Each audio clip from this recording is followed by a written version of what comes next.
Team Krubeck, 12 years of marriage, 2 businesses, 2 kids. How do we make it all work? The inner workings, thoughts, insights from us to maybe help you and get you thinking a little bit. Enjoy. Ready?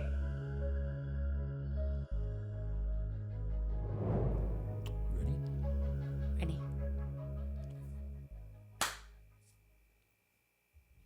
Ladies and gentlemen, people of the interweb, welcome back to the Progressive Resistance Podcast. I am Luke Krubeck, your host, and today's going to be a special one for you and for me, as my guest today is my queen, Mrs. Krubeck, and we're going to go ahead and title this episode Team Krubeck, because that's what we're going to be talking about today and coming at you with some discussion of marriage, building a life together, and all the things in between. So we hope you enjoy it.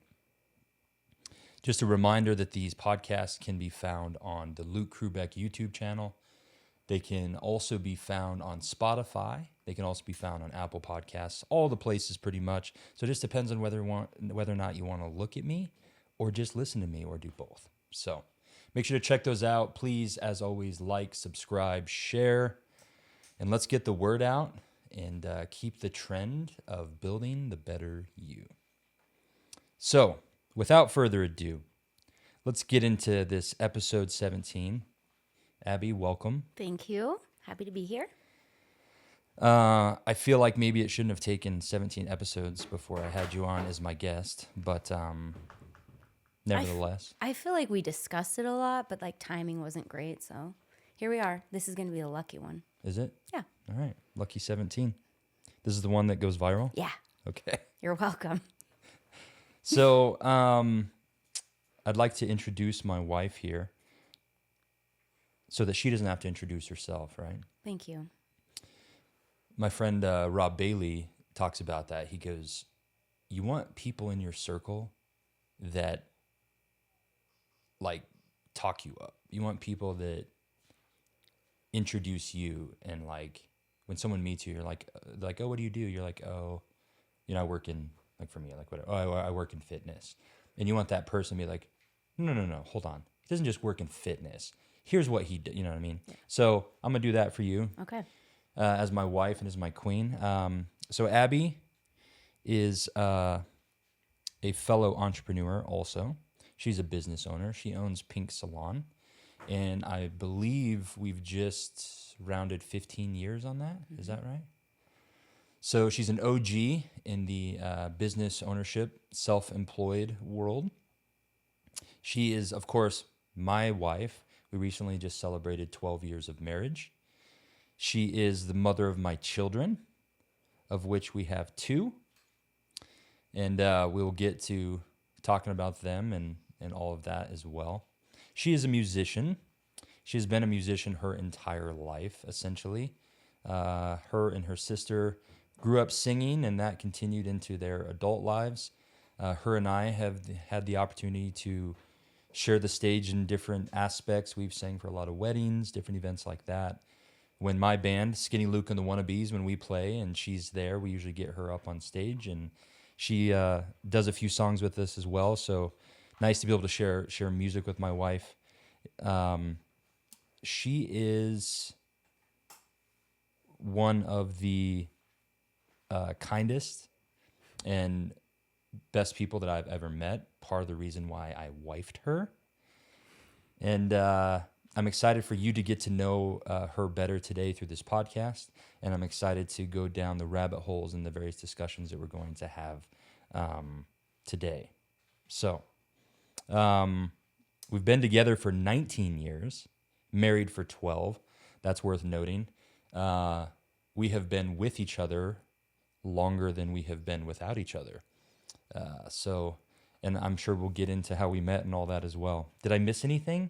I feel like I missed something. I don't know. That was like above and beyond what I would have said. A lover of clothes, as am I. I do love clothes. Our walk-in closet in our house that we built a few years ago may or may not be like 9 by 14 feet. So judge us not. And completely filled. So that's a little snapshot of my wife.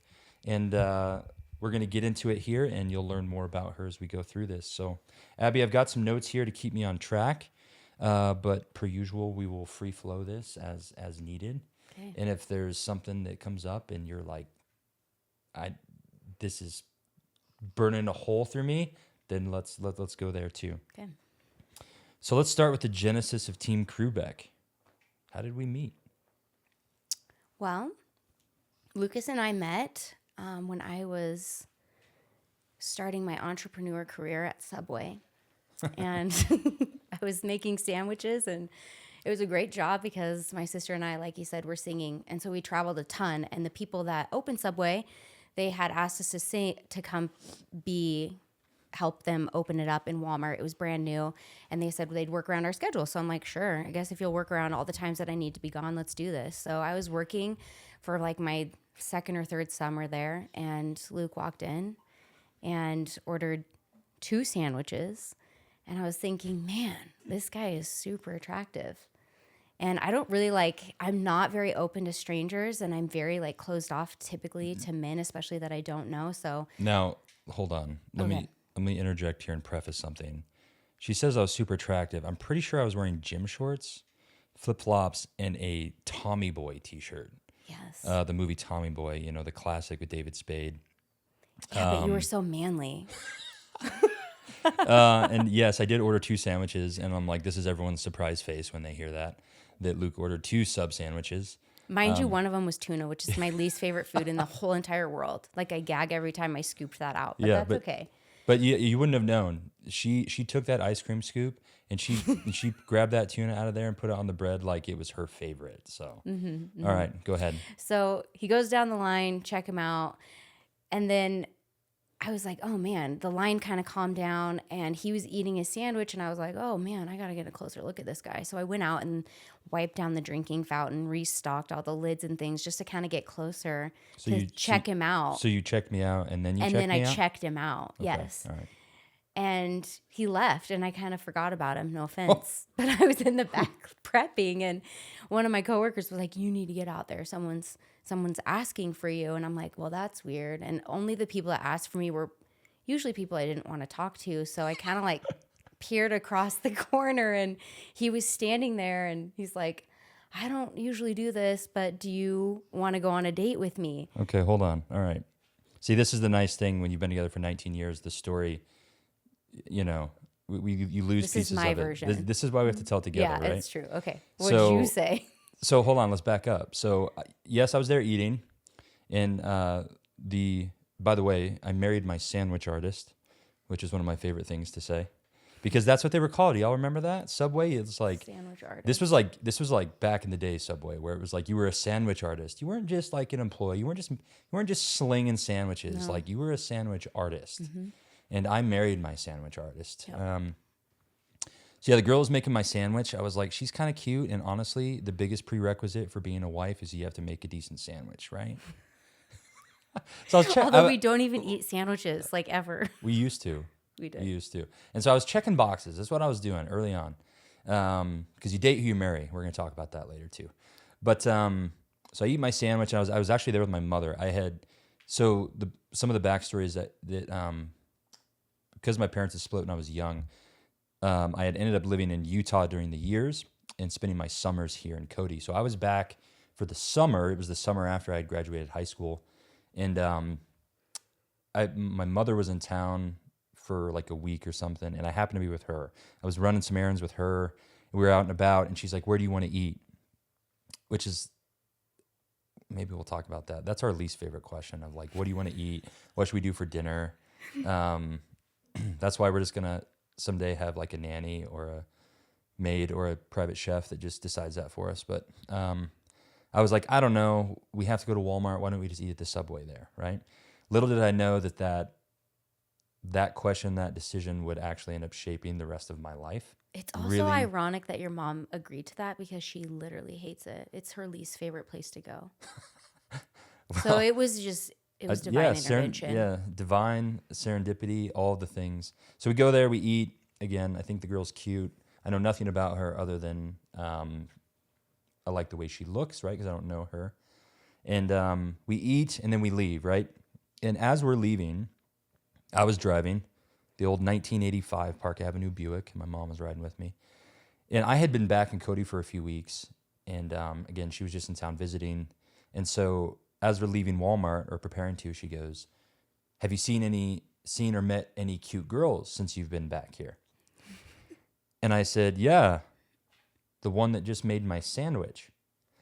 And I was leaving the parking lot, and I flipped a bitch in the parking lot and pulled up to the front of Walmart, put the hazards on, and hopped out and went back in to go talk to my said sandwich artist, of which in the time that I had left to leave and came back, there was like a line of like 20 people there to get some cold cuts. And I was like, well, okay. I was like, maybe I'll come back later. So I left. And then later that day, I was going to be driving past the Walmart to go check the schedule at the steakhouse that I worked at to see when I was working next. And while I was driving by, I remembered the girl that I had seen, of course. And I was like, you know what? I'm going to swing in there and see if she's still there. So now that's when I showed back up, and I walk in, and no one's out front. There's like no one in line. And this lady, well, no, I guess, yeah, there was one lady out front, but it was not Abby. I assure you of that. And I asked the lady, and I said, hey, I was here earlier. I said there was a young lady that was working here, a brunette, and I was wondering if she was still here. And she goes, Abby? And I go, I have no idea what her name was. And she goes, hold on. And so she walks in the back. Q, there's somebody here for you. And as I'm waiting out front, she disappears in the back to go get Abby, right? And then I see Abby's head like slowly like peek around the corner, like no body, just like half of her head peek around the corner to see who's asking. And I think that was out of fear and anxiety of who was calling and inquiring for you. And it was me. Okay, go ahead, continue. Oh no, and you said what my line was different. My line was super suave and romantic. I believe the line was, I hope you don't think I'm a creep. Yeah, I remember you said something about being a creep. But I was wondering if you'd like to go out sometime. I think that was it. And I said I never say yes to people, and yeah, I would. And so I was like, cool. This is where it gets really romantic, because Luke didn't have a cell phone. Listen, I didn't have a cell phone until I was like 20. So he's like, let me write my dad's home phone number on this Subway tissue paper for you. I was living with my dad at the time, which didn't last long. Whole nother story. That's another podcast. But I didn't have I didn't have a cell phone, and so I got your number. But obviously, you gave me your dad's number because I remember I immediately went home and looked in the back. But I got your cell phone. Yeah, you got my cell phone number, yeah. And I got your home phone number, and I went home, and you can reverse look up people. So I looked up who it was in the back of the phone book. So for all the kids watching and the generations just behind us, there used to be these books called phone books, and what it had in there was numbers. And homes, the things we live in, they used to have these things on the wall called landlines. Yeah. There used to be a phone that was connected to the wall. Most people don't remember this, so we got to review it for the younger generations. And so, like, my landline was my access to other people and phones. So, in an effort to have a two-way street of communication, right? I gave her my dad's landline, but I guess it must not have been a deal breaker. No. And it was a useful tool for you. And I found out, okay, this guy's legit, because my parents then told me, oh, that's Jim Krubeck's son. He's bought all of his cars from us. I'm like, oh, okay, good. Well, at least we have some connection. Like, I didn't want to like end up in his trunk our first date. So I'm like, ooh, okay, good. I know him. He's a real person. Yeah, and that Buick had like a 4-body trunk too. That's what I'm saying. Yeah. You picked me up and I was like, ooh, just kidding. Yeah, so then I think we went out the next week. You had sprained your ankle. Yeah, but that happened. And so that happened in between. So then it pushed us to like the next Wednesday, and I don't remember what day we actually met, but we went on our first date on Wednesday, June 14th. But I had to look it up like 3 times because I forgot, but I'm pretty sure it was Wednesday, the 14th of June. So in just 2 weeks, it'll be 18 years. 19. 19. 19. 19. Yeah, because we dated for 7. Listen, we'll get to that. Okay. But anyways, that was the start of a 19-year relationship. So I picked her up in the classy 1985 Park Avenue Buick for our first date. I was wearing a form-fitting ribbed blue T-shirt, likely from the Buckle. I was wearing some Lucky jeans, some Giant Fit jeans. Y'all remember the Giant Fit Luckies? Man, those were it. Now that I see them now, they were almost like a bell bottom. They were huge. I picked her up, and we didn't really have a plan. We were going to go do dinner, and I believe I asked you where you wanted to eat, and I go, "Hey, where would you like to eat?" And she goes, anywhere but McDonald's. And I was like, is she serious? Like, she thinks I'm just gonna like pick her up. We're just gonna go to Max Lounge, like. Looking back, I'm like, I probably would have voyage. smashed chicken nuggets, but I was like, yeah, probably won't go to Max Lounge. But granted, maybe it was the car that I was in. Man, that thing was everything on that 1985 Park Avenue Buick was burgundy. I mean, everything. The top, the seats. I mean, everything. Yeah. But it was plush. It was plush. So that was the first date. That's kind of how we met. And look at us now. I know. Look at us now. We didn't even have one breakup. No. Nope. All right. Next. Okay. Why I call it Team Krubeck. That's been a thing that I've coined a long time ago. There's probably a lot of other people that call their family a team, right? But why I call it Team Krubeck? Because that's what we are. And it's always been important to me that we function as a team. And that now includes our children too. But when I think about a team, in all the sports that I played, the team nature is that when you look at it from like a sporting aspect, like there's coverage that happens upon someone leaving their position. Yeah. So if I have a teammate that has to move position to defend a certain portion of the pitch, then I'm going to fill in that spot so that there's not a hole. And I think that's the way I look at marriage and the relationship of building a life together, is that being a team that has to happen. So we have to divide and conquer at times. And although there's roles that we naturally align with, because despite some popular belief, I do think that gender matters, and I think that there's things that you'll be able to do for the family and for my children that I cannot, and vice versa. Yeah. And no offense, but if there's an intruder in our home, I don't really want you to be the one that's protecting our family.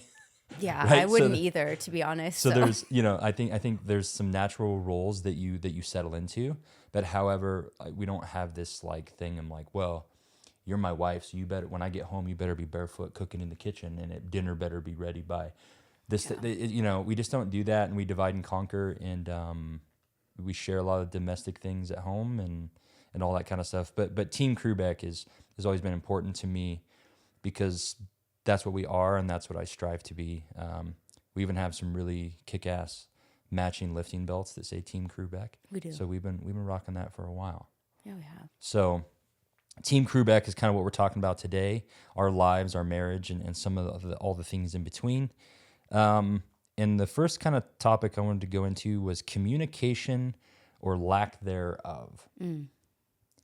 I have found that in this life, and when it comes to relationships, pretty much all the issues that we ever face come down to communication or lack thereof.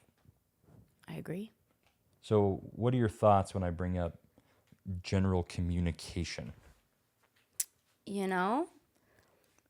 Just when you think you're good at communicating, sometimes we still even have curveballs up to this day. I feel like my mind and my way of thinking, I think that it's very common sense, and I feel like Luke should know that. And I've recognize the more time that goes on, oh, he actually doesn't know what I'm thinking or what I expect of him. So I think talking about those, even though it seems very silly and like very common sense to me, it's definitely not common sense to Luke. So being able to talk about that, even like such basic things, because I think that's where the communication barrier breaks down is I expect you to do something, but you didn't know that because you can't read my mind. And usually as a man and a woman, we're on completely different wavelengths per se, like same goal, but like different wavelengths. And so I feel like as we've continued to grow together, that's been a big thing, especially like in our weekly meetings, just like little things of communicating where I've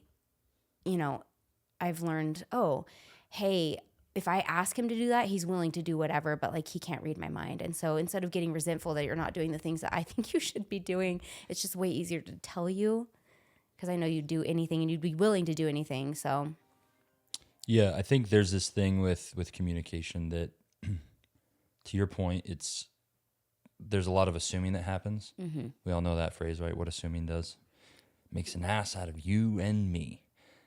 But it's kind of true, and like, you know, when you live a life with someone, we've been together for 19 years. I feel like we know each other pretty well, and there are some things that can be assumed, and are some things that you just know, and you kind of start to know the trends and how people like things done and stuff like that. But outside of that, that can be a slippery slope of where there's this automatic assumption that, well, because we've been together so long, she should just know how I'm feeling, and I'll have that where I'll do the same thing. And so what we've been, I think, better about and we've been implementing is this extreme, awkward amount of communication of the most like basic things. Because like you said, we're often on different wavelengths, even though we have the same goal in mind. It's the whole like, you know, Venus and Mars thing. it's seriously right? true. Mm-hmm. And so there's a certain yin and yang, I think, that most people would agree exists in their relationship. I don't know. I was actually thinking about that yesterday and a little bit this morning is like, I wonder what the stats are on that. Like how many marriages have like people that are married, they're like the same person and they're so similar versus the ones that are a little bit more kind of opposites. And then what are the stats on longevity of those said relationships? I think both can work if the right amount of work is put in. Right. And if people are doing said things and we're communicating, but it's just an interesting study. And I don't know that I think we have a lot of similarities, but we're also different in a lot of ways. And so this toxic trait of just assuming that person knows how I'm feeling or knows what I need from them can create so many problems. And then unfortunately, this small thing can create some resentment, and then that can sit and that can fester, and then that can present itself down the line to something that's completely unrelated, right? And so an example I can give is like, if I had like a weird day or I had a poor interaction with someone towards the end of my day and I'm still kind of carrying that with me, there's a chance that I could show up with weird vibrations at home for you.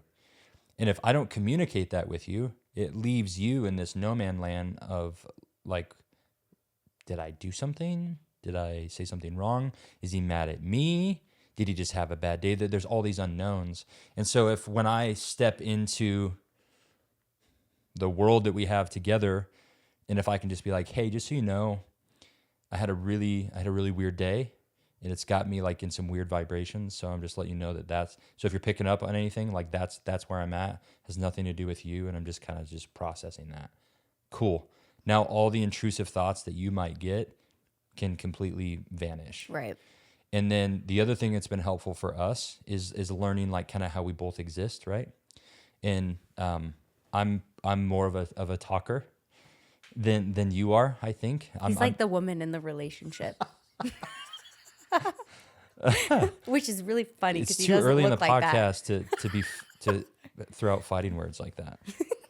I'm the woman. In some ways, I probably am. Like the emotional part. I am like, oh, I'm just going to take these and compartmentalize them and tuck them away forever. Like, I'm just going to like go about my day. I'm going to put this in this box and I'm never going to open it again. I'm never going to open it. So I've been trying to be better about opening all of those and like, okay, like let's try to share this. And he's been better about, I mean, he always has been very open and very like, let's talk this through.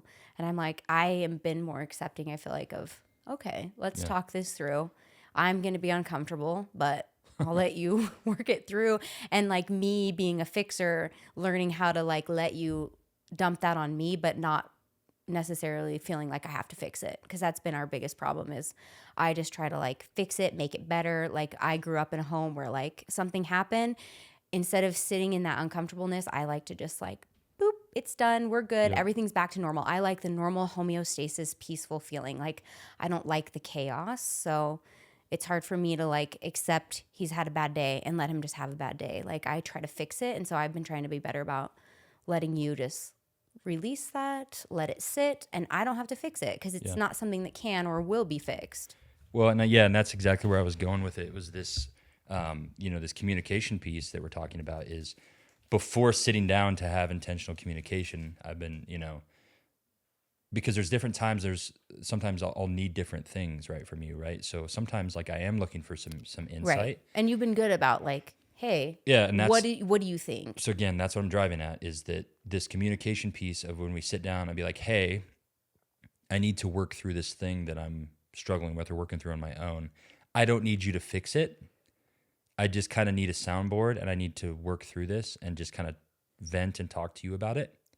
Then it lets you off the hook of your natural tendency to be like, well, I need to fix this. Yeah. And I need to tell him that everything's okay. And it's like, because on the times where I'm like, no, that's not what I'm looking for, then it creates frustration for me. I'm like, no, like I don't want you to fix it. I just want to talk about it. And so again, extreme, like awkward communication about what you need, I think is so helpful for the other person and can increase your efficiency on when said talks or communications happen, because you've kind of laid out this framework of like, hey, here's where I'm at. Here's what I think I need right now.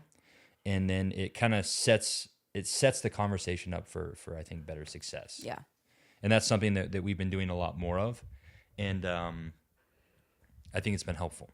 I do too. I mean, we used to kind of just coast and we would be fine and we'd exist. But it's like as we get busier, as we have children, like it gets more complicated and I don't know. It just is different. So it's like having these conversations and like knowing where you stand. It's easier to be on the same page as life gets busier and more complicated. And you had mentioned a little bit ago about like our business meetings that we have. And so I've talked about this on some other podcasts. And I think I had one where I talked about it actually pretty extensively. But we have our weekly meetings. And we call them our business meeting. And the reason why we call it the business meeting is because we're trying to be very objective and we're trying to kind of run our life and work through the struggles and the things that we're having. And we also use that time to celebrate wins. But we're trying to be very objective about it and trying to remove some of the emotion that can get in the way of problem solving. Yeah. And it gives us a chance to connect each week, talk about the week that we just had, talk about the week that we have coming, and just be intentional. Because life is busy, and if you're not careful, you're just passing ships in the night, man. Like our thing that we always joke, like I was at the salon yesterday briefly, right? And you gave me a nice little beard trim, and when I left, I said, I'll see you at midnight. Because that's our joke. Which my client was so weirded out. She's like, what? Like, it's kind of just a joke. I'll actually see him at like 9, but... Yeah, but the joke is like we're both busy. We both have a business that we're running. We have 2 children, so we divide and conquer. And then when we do get home, it's getting kids settled. It's making sure that everyone's fed. It's making sure everyone's bathed. Yep. It's spending time with them, getting them ready for bed. And then when they're to bed, then we're dividing and conquering on the house. Yeah. Kids are asleep, and usually I'm out first because Flex usually falls asleep quicker. We kind of divide and conquer with the kids on bedtime. So then I'll come out, and sometimes I'll immediately start on finishing dinner or cleaning up dinner, working on the kitchen. Abby exits Zena's room and goes right into the laundry room and starts folding. So then by the time, like literally it's like 11 o'clock before like 11. Things are done and like we can just like be. So because of that, these business meetings provide us an opportunity to have intentional time to speak about our lives. And Dr. Jordan Peterson, who I'm a huge fan of, has the opinion that if you need to spend at least 90 minutes a week talking and discussing your life in order to successfully navigate what it's going to challenge you with. And those business meetings have definitely allowed us that. Sometimes the meeting's an hour. We've had some that are like 3 hours. Yeah. Just depends on what you have to unpack that week. And so I think I have found a lot of value in it. And we have some weeks where we miss it, right?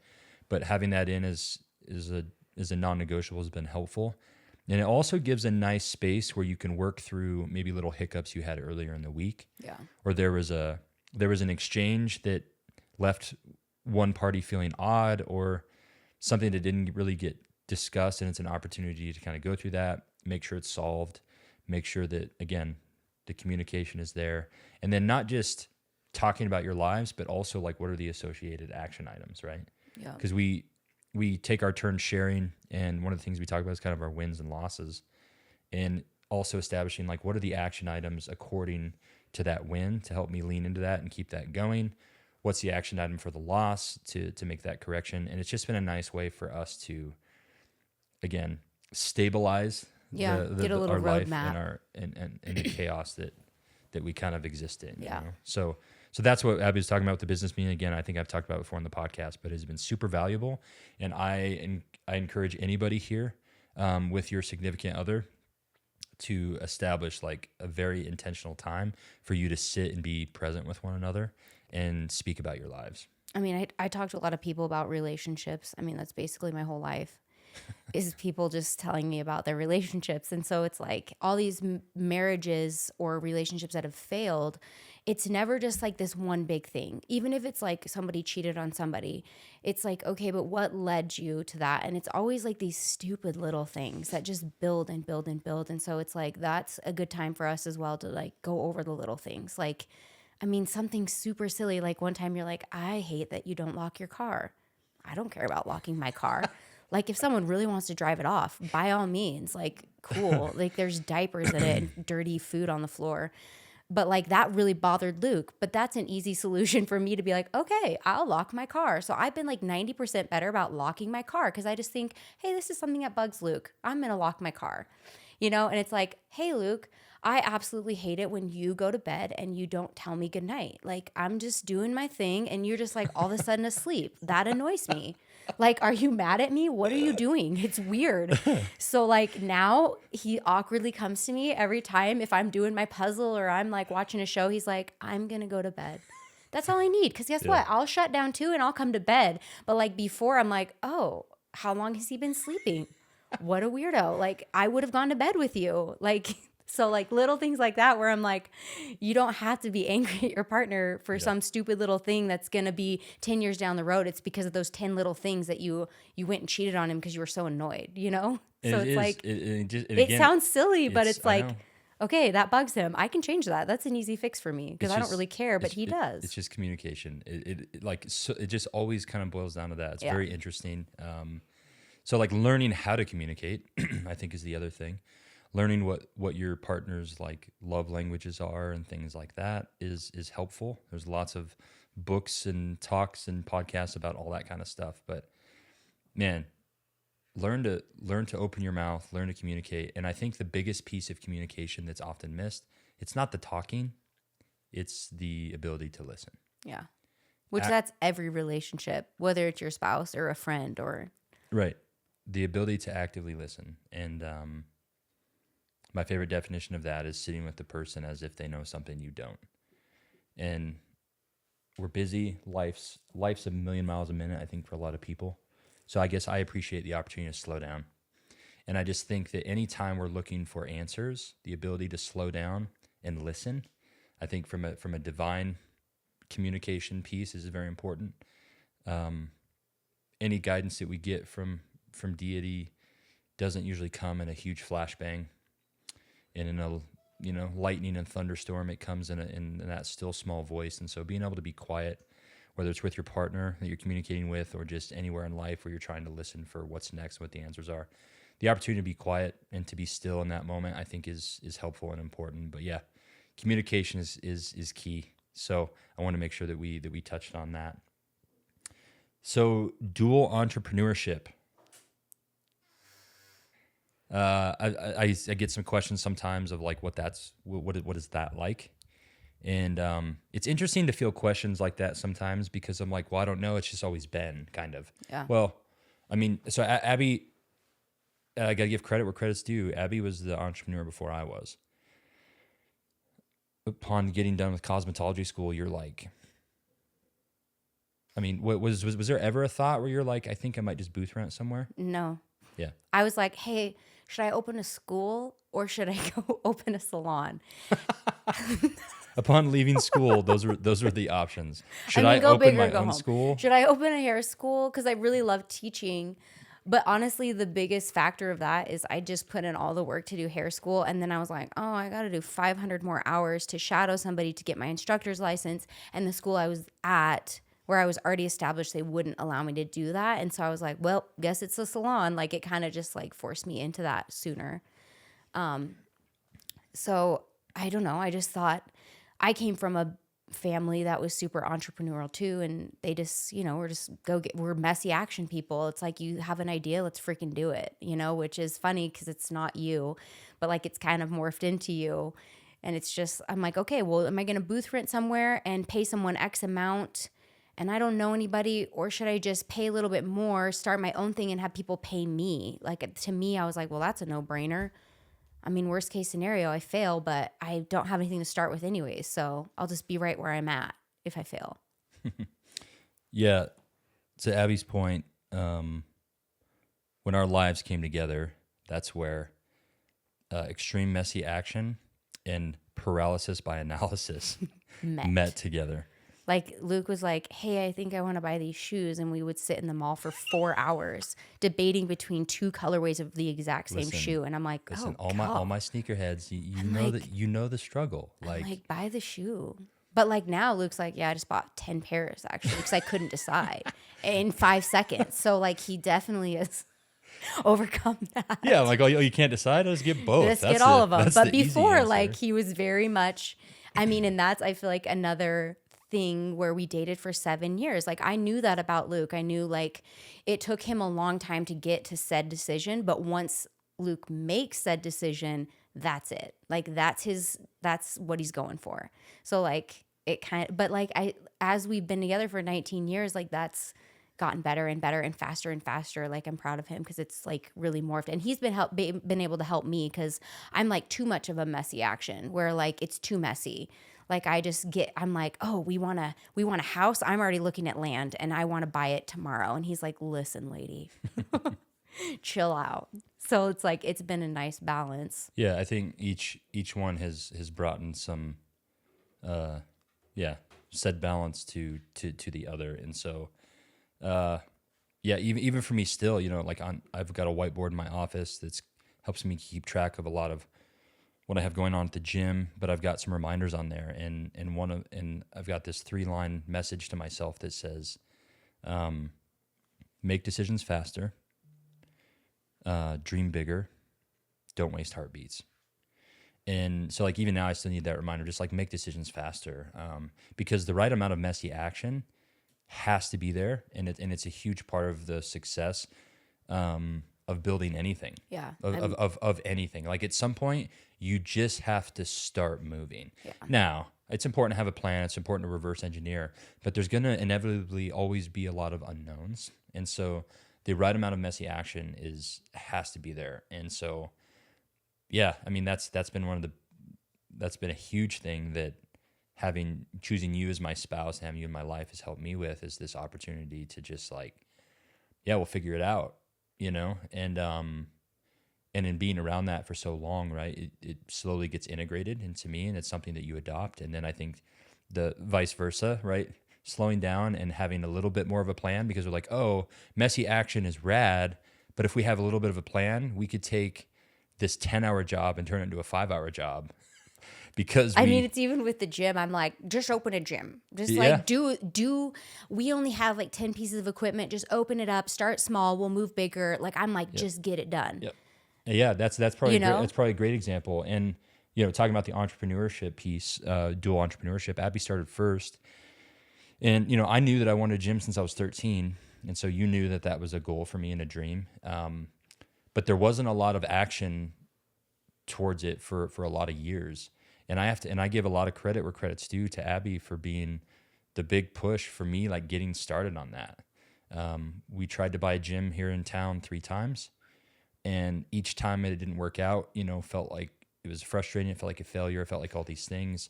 But in that time, we decided to start buying equipment. And when I say we started deciding to buy equipment, Abby was looking constantly and would send me stuff, and I'd be like, no, that's a home unit. That's shit. You don't want that. She didn't know what she was looking for, but she was just like on the hunt. And I have to give her a lot of credit for kind of like continuing to push me forward for whatever, the reservations that I felt, the resistance that I felt, all the things that you face when you go towards building something and getting out of your box and challenging yourself. The Barbell Club exists because of the initial push that you gave me and because of the belief that you had. And I've shared this with people, and I said, I'll be honest with you, because people ask me about the Barbell Club and how it started. And I'll share with them, I'm like, my wife believed in me more than I did myself for a while. And because of that, I've been able to get to the spot that I'm at with personal development and all those things. But the Barbell Club, a big reason it exists is because of you. But during that process, once I had gotten on board a little bit more and was more anxiously engaged in the cause, you were so like, we just have to do it. You just have to start small. But at that point, I had captured this vision, and I was like, no, it has to be legit enough that if I'm going to open a space that already has a lot of gyms, it has to be legit enough. It has to be. It won't still be everything that I need it to be, right? Because even right now, it's not. But it's got to be. But it's got to be close enough. And so I saw what I needed it to be, and I knew that would take a little bit more time. So I think that was frustrating for Abby. She's like, let's just start something. Let's just do it. Yeah, and I was so annoyed. Yeah. But like when it came together, I'm like, whoa. Like I saw his vision, and I'm like, wow, he really had a vision.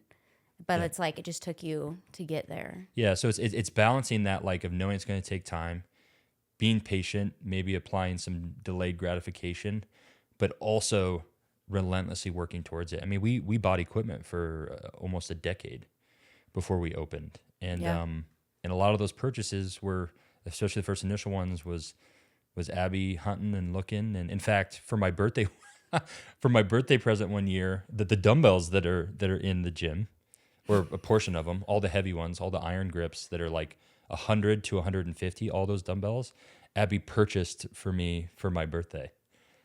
And I think I remember that very well.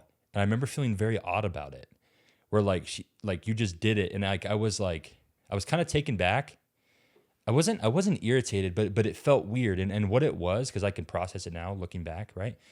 I can see what I felt was like this. I guess I was a little like embarrassed or ashamed that like I was realizing that you believed in me more than I believed in myself. And you spent thousands of dollars on these dumbbells that we knew were just going to sit in storage and do nothing and they did. They sat in storage for another few years because like she saw the vision, and she believed in my dream that I had almost more than I did in me. And so I can see that, and it made me feel odd, because I was like, man, like, I need to pull my skirt up and show some sack here, because like this is possible, and like it is, and like I am enough, and like no, I am the guy. Like I do know what I'm talking about. I do, I can do that, and so. But like that's what's nice about a marriage is like I knew you were the guy, like you just didn't know it yet, but like I saw that all along. Like I knew you could do it. Right.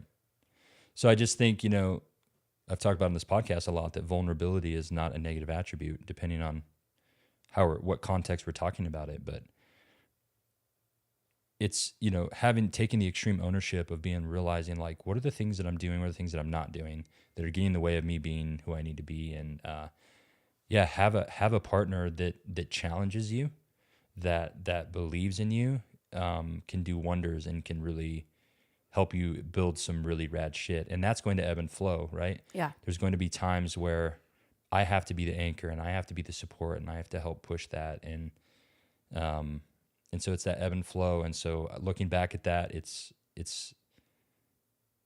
gives me a lot of gratitude that and it's funny because you can reverse engineer and you can look at all of it and being like, I can see all the decisions that brought me to the Barbell Club. Mm-hmm. And one of those was choosing to eat at Subway that day. Yeah, isn't that weird? As odd as that is, right? Yeah. And so that's why I think, I was talking about marriage today. I think that's why marriage does matter. I think that's why who you choose to do life with matters, because people don't take it seriously enough. Yeah. And it's this thing of, who you date is who you marry. Well, I feel like you could honestly make it work with anybody, right? It's just like how much work you want to put into it, but it's like choosing the right person that you don't want to just make it work. You want to like have someone that's going to push you and be there for you and support you and, you know, like fill in when you can't be there. And it's like, if you have somebody that's not on the same page and has the same like outlook on life, it makes it harder. It's not like you can't do it. It just makes it harder. Yeah. And life's already hard. So like, don't make it harder. So the dual entrepreneurship thing is interesting. We just kind of divide and conquer on that. So Abby runs the salon and I'm, I guess, the silent partner there. I run the gym and she's the silent partner there. But we obviously offer help to each other as needed. And sometimes it's more of like emotional support than actual like her coming to the gym and working or me going to the salon and working. But yeah, but it's like all the big decisions like we always make together. But we kind of have our own separate things and we're both involved and know exactly what's going on at each business. We just, it's kind of your baby and my shop's my baby. You know, and we talk about it often that we're both we stay very open to all possibilities of what the future looks like and what these businesses look like and whether we continue with these businesses or whether we get rid of one and go all in on something together or, you know, we're open to all possibilities. But right now this is where we're at and it's been working. It's crazy. It's a lot of chaos, but I think we're doing pretty well with it. Yeah. And we're like used to our chaos. We are. But I feel like we're at that step where it's like, yeah, we could add some more chaos in. Yeah. Why not? It's easy to get to that. I guess the thing that I look at too with us having kids is like doing what we're doing with dual entrepreneurship. Like they don't get it. Like Zena's incredibly intelligent for a 6-year-old, but she doesn't get it, right? Like because like they don't have anything to compare it to. No, that's all they know. But as they get older, I'm kind of excited for them to like look back. Like when they're in the spot in their life where they're thinking about like what they're going to do for a career, if they're going to build a business or what they're going to do, they're going to have that memory and they're going to look back at that and being like, whoa, that's wild. Like mom and dad both had a business and dad opened his 2 weeks before COVID. And, you know, just, I'm excited for those conversations. Yeah.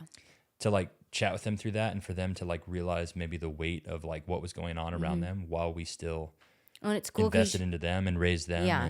And you don't recognize that until you like kind of become an adult and start like investing in yourself, doing personal growth. Like I didn't recognize my dad did the same thing, you know, gets fired from one job, decides he's going to move to a whole state with 4 kids and then moves back and has literally nothing to his name. And he's like, yeah, I'm going to start a business. $2,000 to his name with 4 children. And I'm like, whoa. Yep. Like looking at that, like I started mine and it was just me. I didn't have any dependents. I didn't have a husband. I was like, yeah, I can do this. Because if it fails, I'm just failing myself. But like, I look back at that as like an example. I'm like, whoa, my dad had 4 children and $2,000. And he's like, yeah, I'm going to start a business. You know? And I'm like, cool. My dad was rad. Yeah. I mean, that's gangster, right? Yeah. And like, yeah. So like, I love that. And like for you can see that now. Yeah. As an But adult. I didn't see that as a kid. I didn't know as a kid. Of course not. I'm just like happy to be there. Yep. And so you have no idea where it comes from or that. Yeah, I just remember watching movies in the back a lot. I'm like, I don't know. I'm just here a lot. I don't know why I'm here. Yeah. Yeah. Well, it's like our kids. They end up spending a lot of time at the salon and things like that. And yeah, so I mean that I don't know. I like thinking about those future conversations and the insights that it might give them because inevitably as a parent and raising children, you're setting the model for them to follow. Yep. And I often talk about that my objective is to change the way my children think. And my children are so young that like they're not set in their ways really yet. But what I mean by that, changing the way they think, is changing the way that I function, changing the way that we function, and the way that we communicate, and setting that model, which then can impact what they morph into. Because inevitably, we all exist because of how we were raised, right, wrong, or indifferent, and which kind of can maybe segue back to the elephant in the room that like people that have been listening to this, they're like, can we please get to the spot where you dated for 7 years and why? So maybe that's a good segue there, is that, you know, because of the way we were raised and it impacting our lives and how we exist, I never was like, hey, I'm going to ask this sandwich artist out. And if she says yes, I'm going to date her for 7 years before I ask for her hand in marriage. That was never the goal. I come from a broken family, and I'm not ashamed of that. I don't have an issue talking about that. I don't have regret from that. I don't have animosity. I am who I am today because of not just the good things that I had in my life, but also a lot of the really horrific shit that I went through. And honestly, like as much as some of that stuff is still a challenge for me today, I wouldn't trade it for anything. But for me, coming from a broken family, marriage was an interesting dynamic. And it was something that I knew that I wanted, but it was something that I was afraid of following that model that had been set. You know, like at this point, yeah, not talking shit, but both my parents have been married and divorced 3 times. And I've had step siblings that are now ex-step siblings, and I've had step parents, and one that transformed my life in not a great way. But again, it's all a piece of the culminating factors that brought me to who I am today. But it was definitely a driving force in my hesitation or my reserve on not getting married. And it wasn't like I was just sitting back again making conscious decisions. I'm like, nope, it needs to be this many years or this many things. It just, I don't know. And then some of it too, I guess in my defense, is that like life happens, you get busy. And some of it, like you had gone to hair school and you were up there a couple years. You were in Billings, so you were kind of back and forth on that. And then it was towards the end of those 7 years where when I had gone back and started secondary education again after like a 4 or 5 year break, ended up choosing physical therapy and then moved away for that. And it was upon that move when I moved away, because when you were in Billings, we would still see each other regularly, right? Because almost every weekend. We're 2 hours away. Mm-hmm. But when I moved and we're now 6-7 hours away from each other, honestly, I almost wished I would have done that sooner, because I think that's what brought me to this realization of like, it really brought me to the table of sitting down and looking at the relationship. Like, what is this? Mm-hmm. Right? Like, what are we doing? What am I doing? Like, in being away from you, it came down to this really like simple question of like, and I don't remember who told me to look at it this way or where I heard it, but it was just this really basic question of asking yourself, when you think about your life, the rest of your life that you're working towards right now, when you think about it with or without that person, how does that make you feel? And when I got to thinking about my life without you, I was like, yeah, like immediately I was like, yeah, that that doesn't interest me. And so that might not be the fireworks that everyone hopes for on like this moment of like where you just know, and it's like this is my person, because like you were, like I'd been with you for 7 years. Some of it too, I'll be honest, it was so easy. Yeah. I shouldn't say easy. I was like, okay, is this a dig on me? If it's easy, take it twice. I married Abby because she was easy. But like what it was is like comparatively to the other relationships I had, albeit like in high school and things like that. But like this one was easy. This one didn't have like all the like toxicity of like this roller coaster. Yeah. And what was interesting about that, you're like, oh, like thank goodness it doesn't have that. But because of that, it wasn't as dynamic, and it wasn't as like, yeah, it didn't have like all the fireworks and the emotional charges that you get from like bickering and fighting to now we're good, and like, yeah. And it's easy to see how people fall into that trap, because it's like, it's this weird dopamine hit they get or something where it's they're on and off again, but it's exhausting. Yeah. And for you, I never had that. And a lot of the relationships that I had set as models were that way. Right. Constant arguing, and then, it's high highs and low lows. And so that was this model. And so like, and then some of the relationships I had before you were that, and not having that, it felt odd comparatively, to the point where I'm like, well, is there enough chemistry? Is there enough drive here? But there was, but it was just so different. Right. And I'm like, no, that's a good thing. I'm like, if this is the longest relationship I had been in, this is the one that seems to work the best. This is the one that just like fits without it being this like uphill like grind. I'm like, that's probably a good thing, right? And then being away from you, I was like, yeah, the idea of not having this woman in my life, I don't like that idea. Luke's a hopeless romantic. I love the idea. Like I love a good rom-com, you know? I'm a closet rom-com watcher. But I like the idea of soulmates. But there's, 8 billion people now almost on this earth? 6 to 8 billion people on this earth. I'm compatible with more than just one, as are you. And compatibility is kind of this like interesting dynamic of like, well, your soulmate becomes who you choose. Yeah. And then the trick then is continuing to choose that person.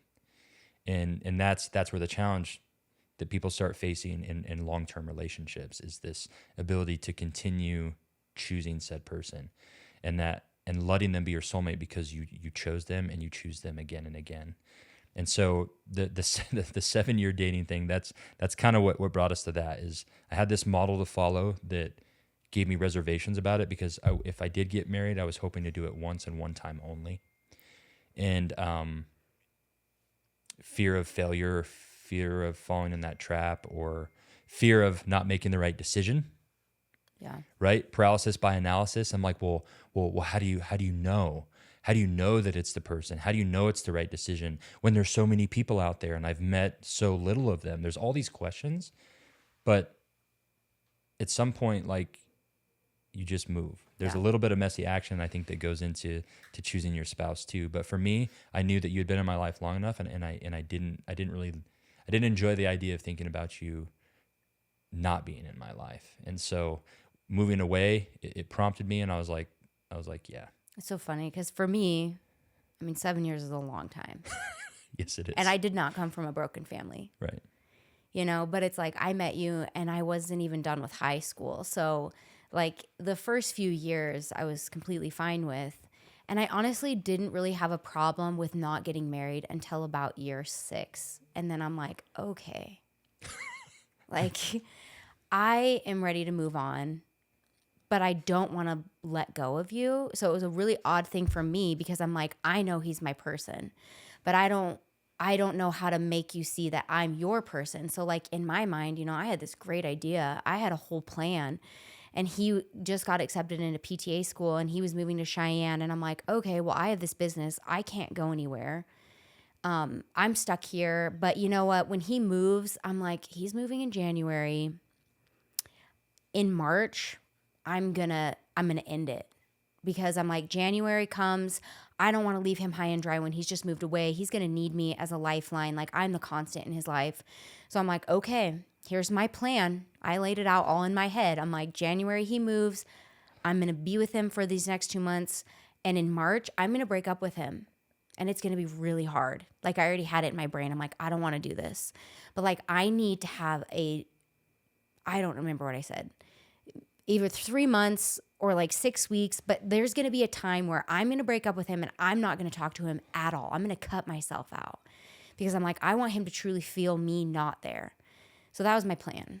So January he moves. I come to visit like the beginning of February, and I walk in the door to see him for the first time, not seeing him for 4 weeks, and he was on one knee, and I'm like, thank you. I didn't want to do the plan. But like I set myself up knowing I'm going to do this hard thing. And like in my brain, that was my plan and I was going to do it. And so I think because I also reached that point where like, I don't know, maybe you felt it too. Like I was just done. Like, I'm like, I don't want to break up with him, but we're at this lull and something's got to give. Like I can't just stay in this limbo forever. But thankfully, I didn't have to do the plan. Do you think you would have followed through with the said plan? I freaking hope I would have. I would have had enough balls to do that, but I didn't want to do the plan. I'm like, there's nothing in my existence that was like, I need to break up with him. Like there was no red flags. I knew he was my person. I had no desire to like meet or date anyone. So I'm like, I'm glad I didn't have to do the plan. Well, thanks for being patient with me. Yeah, you bet. It was funny though, because right when you made the decision, like all I got from there on out was text messages and flowers being like, I don't know why the hell I didn't do this sooner. Like, I feel like once you made the decision, like you always do, it's like once you make the decision, you knew that was it. And it's like, okay, I feel peaceful about this. Like, this is it. So like, I feel like you probably could have done it sooner, but it's like we also had to go through our journey and be apart and like I'm grateful I had my hair school to go to and like get things done before we were married. Like I just did things. I kind of got into a headspace where I'm like, okay, I can't wait around for this guy because I don't know when he's going to marry me. So I still have to live my life. So like I went to hair school, you know, and that was a hard move for me too, even though it was only an hour and a half away. Being with you or seeing you every day to not being able to have that was hard. But I'm like, okay, I got to still be me because I got to move on. So, I mean, there's lots of things in our 6 years. Like, it doesn't seem like it was 6 years. Like, time just goes by fast. And all of a sudden, you're like, oops, we've been together for 4 years, you know? Mm-hmm. So, there was no resentment on my end either until about year 6. Right. Then I was like, come on. Well, it sounds intense when you're like, hey, yeah, we dated for 7 years. People are like, It does. what? But it's like, it's funny because you asked me, I don't remember the question you asked me when we were first originally going to do the podcast. And you're like, I don't know. We talked about like the 7-year itch because most people around year 7 like have problems, or like, were there reservations when you married me? Like, was there things that you didn't know when we married me? I'm like, dude, I dated you for 7 years. I knew exactly what I was marrying. Like there was no secret unturned when we got married. So like, I feel like we didn't have that 7-year itch or like this lull time because like when I married you, that was our 7-year itch and I knew what I was getting into. So like there was not surprises when we got married. Like I was not surprised at all. We didn't have like the hard year of marriage. Like I have a lot of clients that had a really hard couple years of marriage getting to know each other. And I'm like, I'm grateful for the time that we had together because I'm like, by the time we got there, we were pretty solid. Yeah, there's this interesting thing too on, you know, pursuing your significant other in marriage. And, you know, one of the things that I have later, but maybe we just get into it now because that's where the conversation is going is, you know, advice for people that are seeking marriage, right? Or newlyweds or people that are engaged. Like that was one of the questions, like what advice do you have? And, you know, what you're talking about now prompts me to, because I feel this question quite a bit from different people, like, you know, hey, what advice do you have for me on, you know, finding a spouse or things like that? And one of the things I've often encouraged people to do is find somebody that can be your best friend. Yeah. That it doesn't always have to be about the physical side, though that's an important piece of marriage, and that's on the list today too. But find someone that you can just be with. And I said, find someone that ultimately you can be yourself with, like 100% yourself. Right, wrong, indifferent, ugly, bad, good, all of it. Because one of the things that was always a pet peeve of mine is when I had buddies that were a different version of themselves with me than they were than when their girlfriend or their spouse or their fiance was present. Right. And I never wanted that. And I feel like most people would agree with me that the version of Luke they get is pretty similar. Yeah. You know, whether my wife's present or not, like they speak pretty similarly. Mm-hmm. I mean, there might be some subtle differences, but like all in all, like I want to be myself with that person and not have to like transform based on, you know, who I'm with at the time. Yeah, I don't think that would serve anybody. And I've encouraged people too. I'm like, try to date that person long enough to where the new feeling wears off. Yeah. Because man, you see it both ways. You see people that have these long drawn out engagements, which is annoying to me. So we got engaged in February and we were married in May. Mm-hmm. Which nowadays, when a venue like is booked out for 2 years, you're like, oh, that's impossible. Yeah.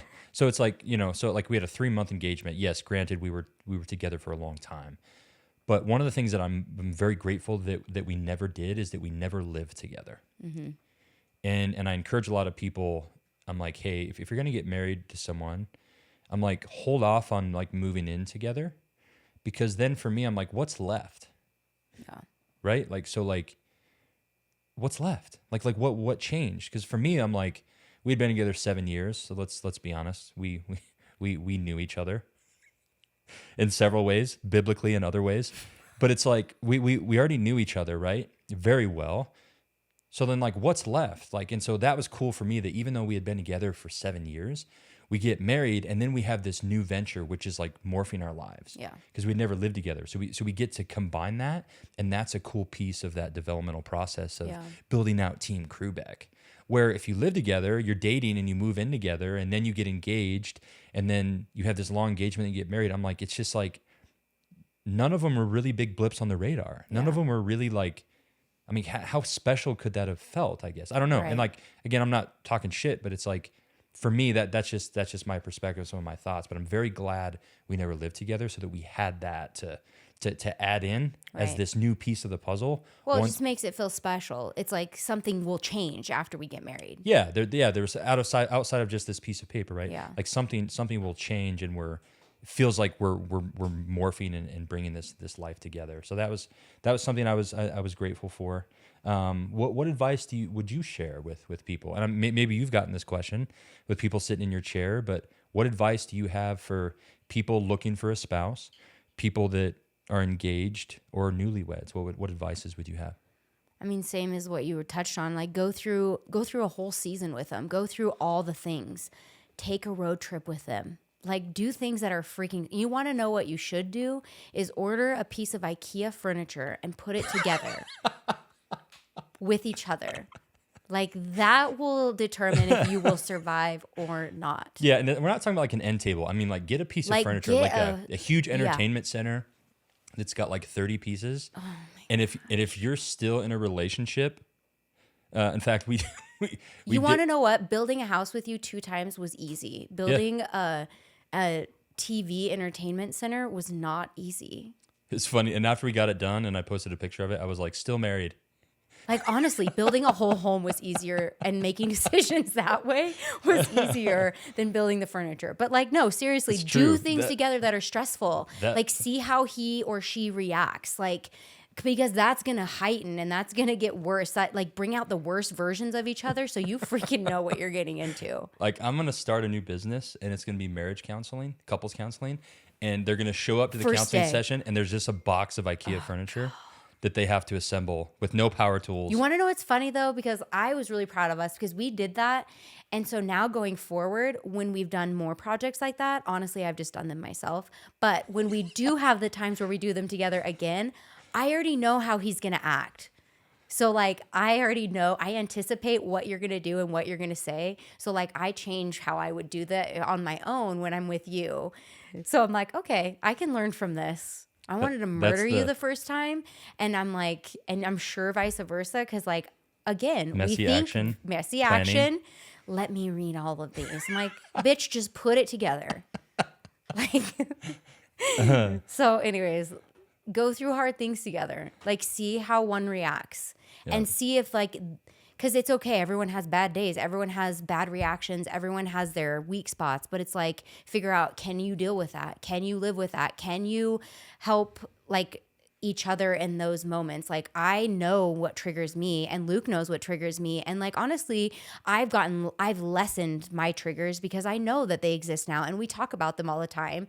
I know what makes me mad, and I know what makes him mad. And I know when I piss him off, he would rather get in the car and leave me and drive forever. He's told me before he wants to get in the car and drive until he's out of gas away from me. And then continue walking. Yeah, but instead he comes and gives me a hug, even though I'm the rudest, meanest biatch in the world. Like, he knows, like, hey, if I just like, she needs a hug. Like, she doesn't need me to want to leave her. But it's just like figuring out what pisses each other off when you're going through a relationship.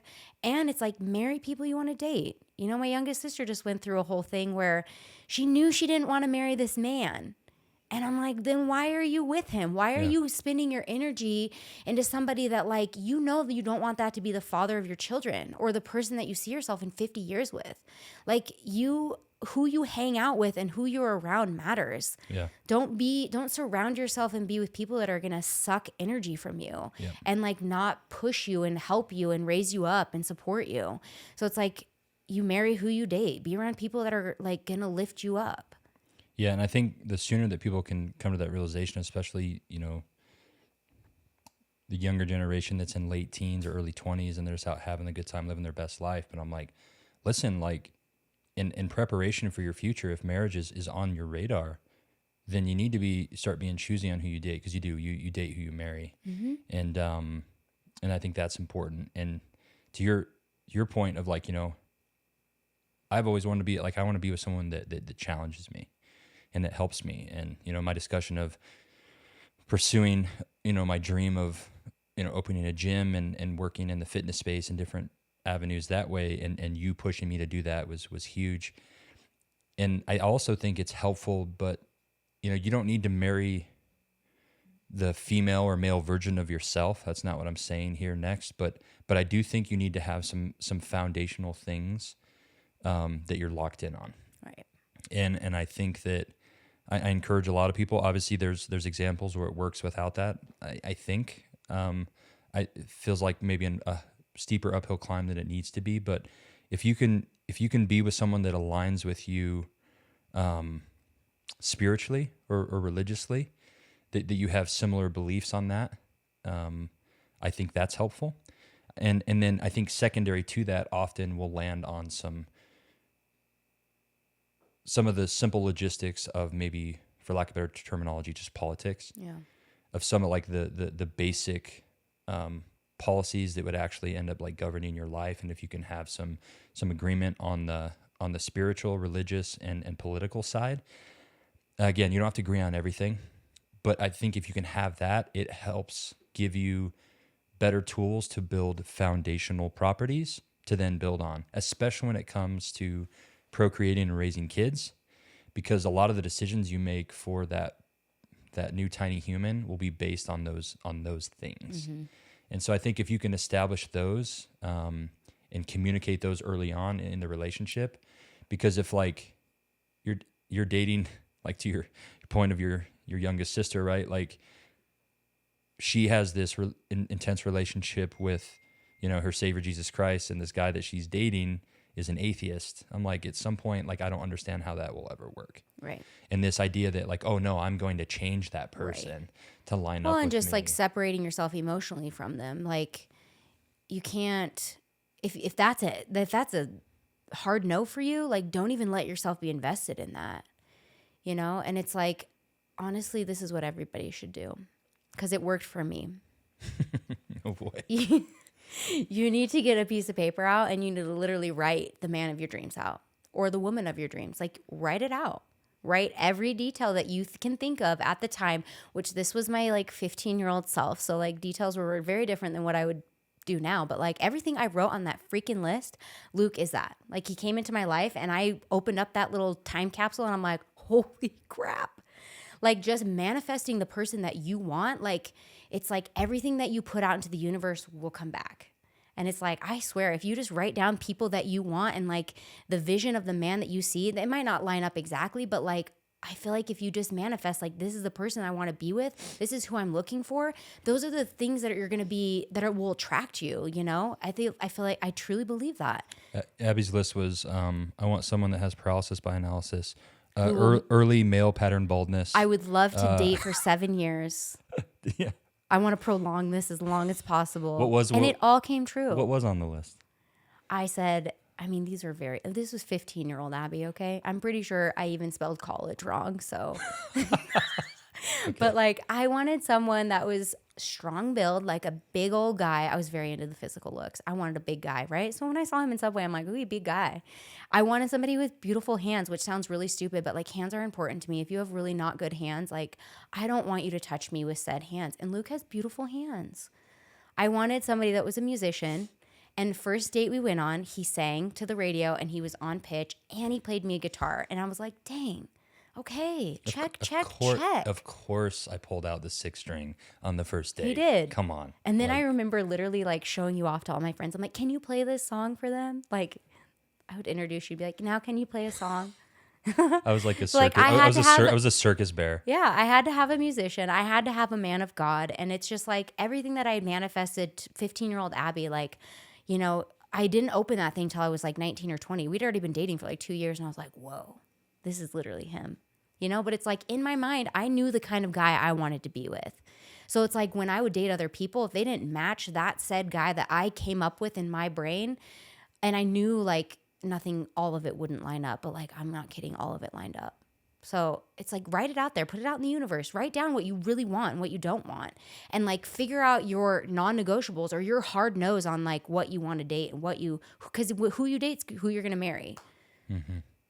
Yeah. And then this might segue perfect into the next topic, which is, so you did the manifestation exercise, which I'm a big believer in, and thoughts become things. But manifestation does not work unless you do. Right. So, and you mentioned it earlier briefly, but you talked about investing into yourself, investing into yourself for them. So why don't we start this portion of the discussion with you shared it with me last night, I think, of what kind of one of your biggest takeaways was from that marriage mastermind that we went to last October at Keaton's house. So Luke and I have been on this personal development kind of train for, I don't know, a few years now. More than that, like early 20s we started. Yeah. With Oh yeah, we did. But it's like, I feel like it's kind of like burned and gotten like heavier, and like we actually are like consciously thinking about it a lot more lately. But when we went to the couples mastermind all about marriage and relationships, the biggest takeaway that I got was when Keaton was saying, I will work on me for you and you will work on you for me. And it's like, you can give all day long, but like if you are not filled and you don't find what like makes you whole, you can't give to anyone else. Yeah. And that was like huge. And I've heard that before and I know that, but it's like me as like a very like, I'm just a very selfless person and I tend to put everybody else above myself. Like hearing that, I'm like, whoa, like you can't be the best wife. You can't be the best mom. You can't be the best business owner unless like you're doing things to like make you whole 100%. And figuring out what makes you whole. Like what do I need to like make myself feel like I'm the best version of myself to show up for my family and the most important things in my life. Yeah. For any of you that listen to this podcast or subscribe or have heard past episodes, how familiar does that sound to things that I've talked about before? You can't be the best anything unless you're doing the things that help you be the best you. And that was one of the big themes of that mastermind. And honestly, any of the masterminds, including the one that we're doing next weekend, a week from today, is going to all funnel back into personal development, right? Mm-hmm. And in order to be the best at anything, you have to figure out your non-negotiables and the things that you need to be doing or not doing to help you be the best you. And I love that idea from a marriage standpoint of, I'm going to work on me for you. And there was another couple that shared at that event we went to, and they had like they had a PowerPoint, right? And it had the half circles, right? Mm-hmm. And it was, well, I complete him and he completes me and we come together and make this circle. And people in the crowd are like, yeah. And she's like, no, that's a broken model. Mm-hmm. I need to complete myself.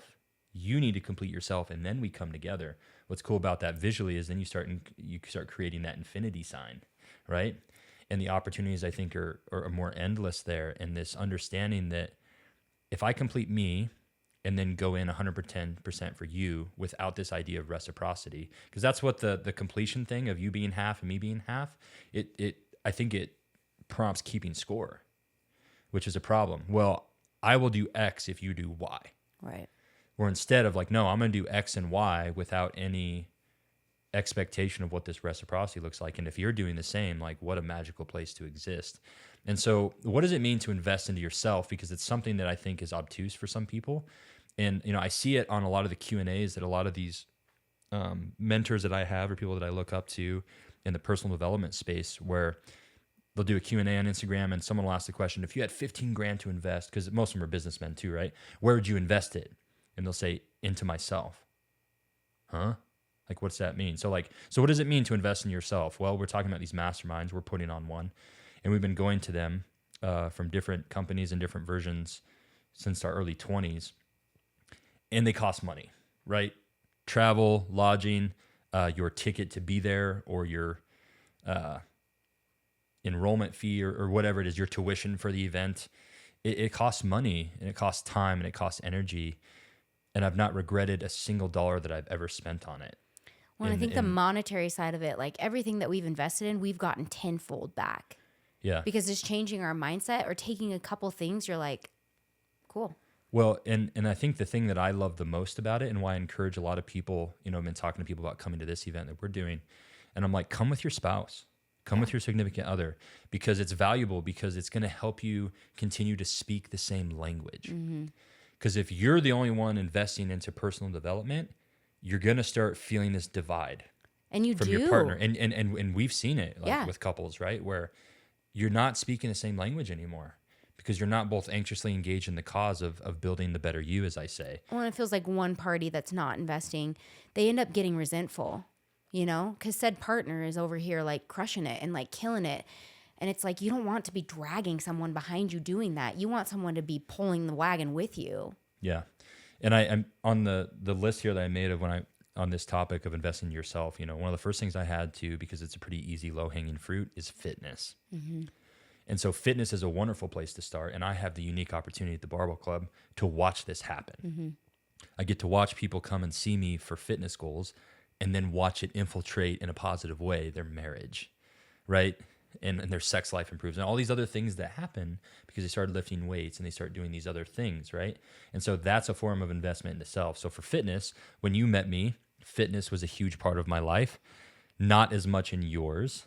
And so I've actually told It this. was too. I loved cardio. She's a cardio bunny, is what I she was. got like at least an hour of running in a day.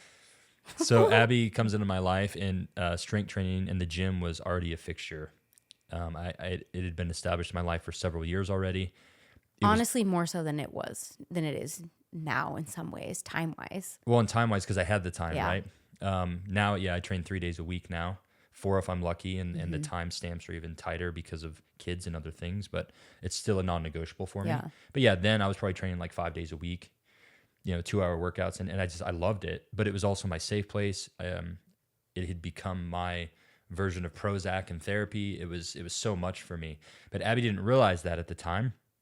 And so I remember, I don't know, it was early on in the relationship, but maybe a few months in, and Abby had this trend of when I was at the gym, she'd be like blowing me up and be like texting me. Well, I mean, it probably wasn't, because I must have had a cell phone. It was probably when I had my track phone. Probably when you had a track phone. For those of you who don't know what a track phone is, that's a prepaid phone. Which, like, mind you, I didn't have many text messages to give you because they were limited. So, like, it was like $1 a text. yeah. So I had to choose my words wisely. Well, she was, And granted, I was not blowing you up. I was a very patient girlfriend. Okay. Well, but there was enough consistency of her, like, how much longer are you going to be? Like, and there was enough of them where I was like, okay, like, I need to like chat with her about this. And so I showed up at your house. You were still living with your folks. And I said, hey, we need to talk, which is never. I hate that. never I what you still wanna hate hear. that. So Don't do do I. that to me. Yeah. I'm like, tell me what we're Just talking tell about. me the subject so I don't have to like stew on it.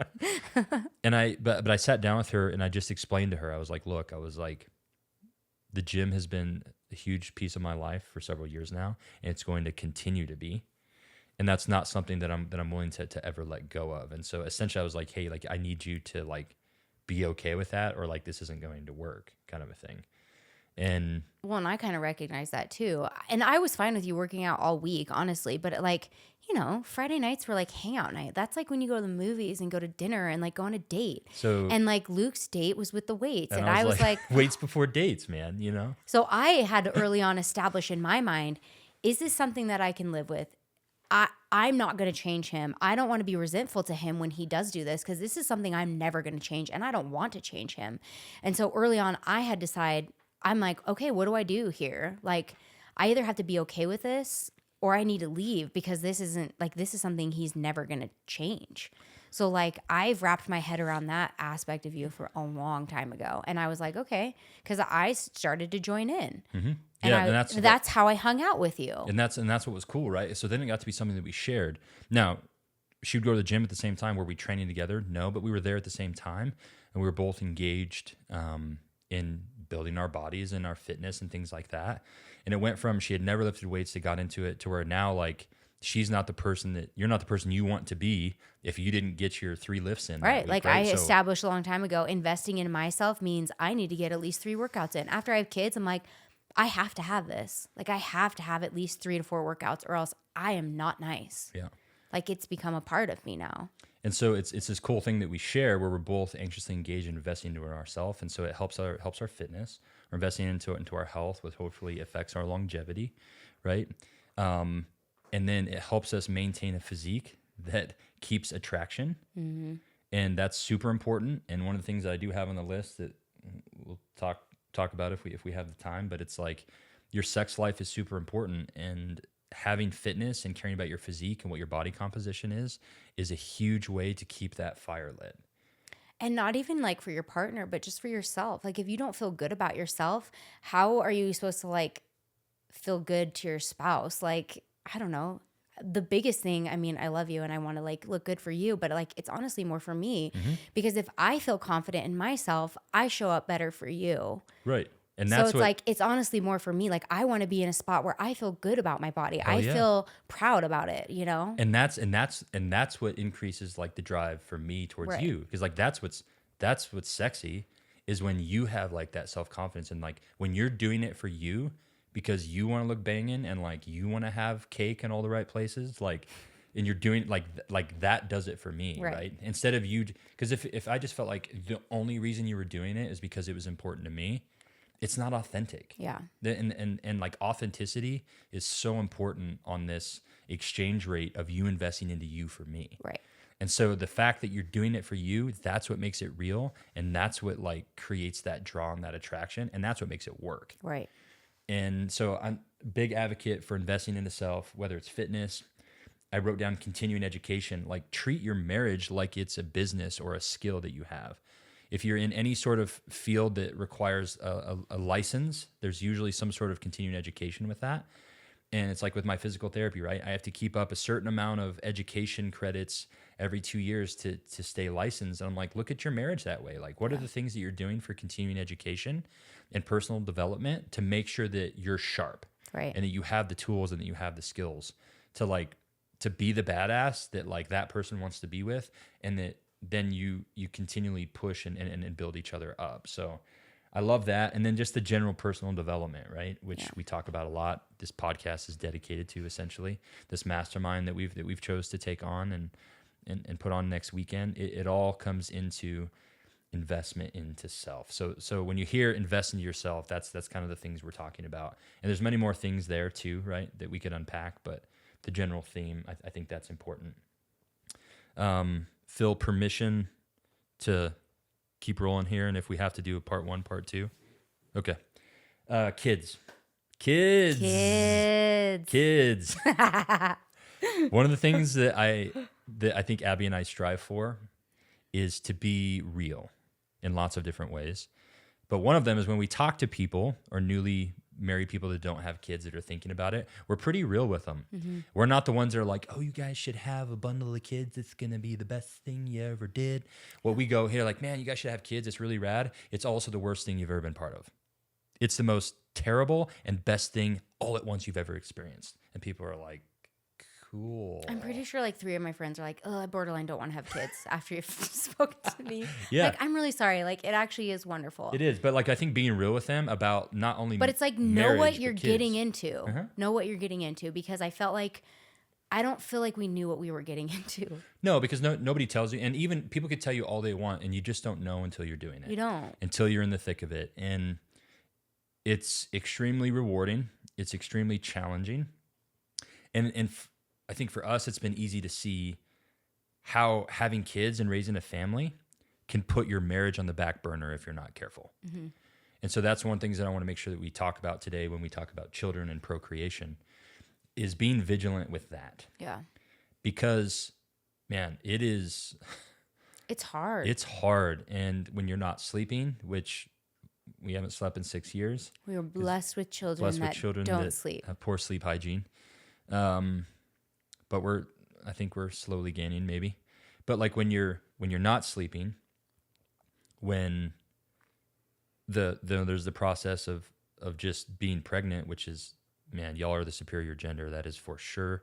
Yes, the process of of making a human from scratch in 9 months or less, and then going through the incredible process of childbirth, which is amazing, which is to me also proof of God. But then to go through that afterwards, and the hormone changes and the postpartum stuff, like there's just so much going on. And so that's why you've got to have some baseline things established, I think, to help you navigate through that. You've got to be a team, and you've got to be able to divide and conquer and have the support system, because it's in those moments when you're not sleeping and you feel horrible and all these other things where I will promise you it is not about the sex.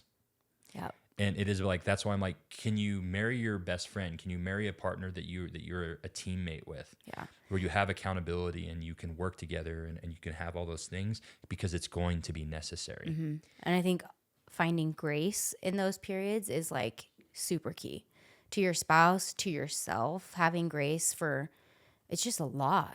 It's a lot.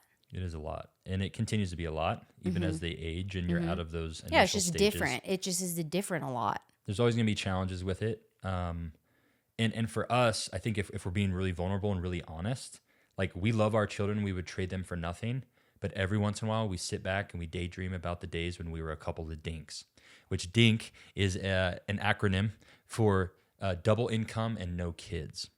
And we look back to those days and we're like, man, you remember that? Where it was like, it'd be a Saturday and it's like, hey, what do you want to do today besides nothing? What do you want to do today besides only the Netflix. things we want to do? Yeah, Netflix and chill. Or Netflix and chill and those things. And granted, that was a time in our life where we didn't have a lot of money. We just had the one business. And so we didn't have as much on our plate. But it's easy to look back at those with fond memories and be like, man, we should have enjoyed that just a little bit more. But you don't know. You don't know. You don't know until you know. So, couples that we meet with that don't have kids yet, we're encouraging them. We're like, yeah, enjoy it. Yeah. Like, enjoy that time where it's just you guys. And if you can, take the trips, do the things, because that stuff, it's not impossible, but it does become a little bit more challenging when you do have said children. Having kids, I think, also puts you into a space of unconditional love that you don't find elsewhere. Mm-hmm. And you have to you put a lot of your immediate needs sometimes aside, but that's an interesting conversation out of what we just talked about of investing in yourself. And I've watched that happen where people are like, well, my needs don't matter now because it's just about the kids. And I'm like, well, I disagree. Mm-hmm. Because again, if you can figure out a way to invest into yourself and prioritize the things that help you be the best you, I do believe you will be a better version of a parent. And you're then, again, like we talked about earlier, you're setting that model to follow. Right? So like our kids, I give this example a lot when I meet with people at the gym about how I had gone home on a random Wednesday and your mom was watching the kids at the house. And Zine at the time, I think, was like 4. And I walk in and she had heard the garage. So I walk in and she's like standing in the laundry room waiting for me to walk in.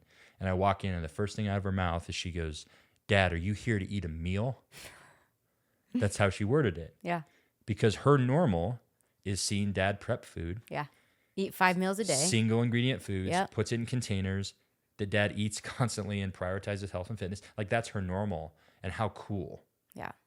And so not investing into yourself because, well, we just got to focus on damn kids.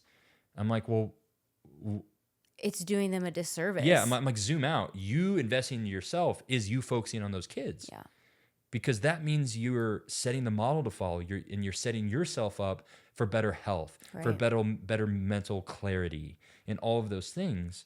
And so it's this interesting caveat where you just think like, well, it's just to be all in. That means you do nothing for you, and I think that's a broken model. Well, and I think especially for moms, it's like when that baby comes, like you're the lifeline, and for a mom, you naturally like innately feel that you give, and that's all, like you just naturally want to do that.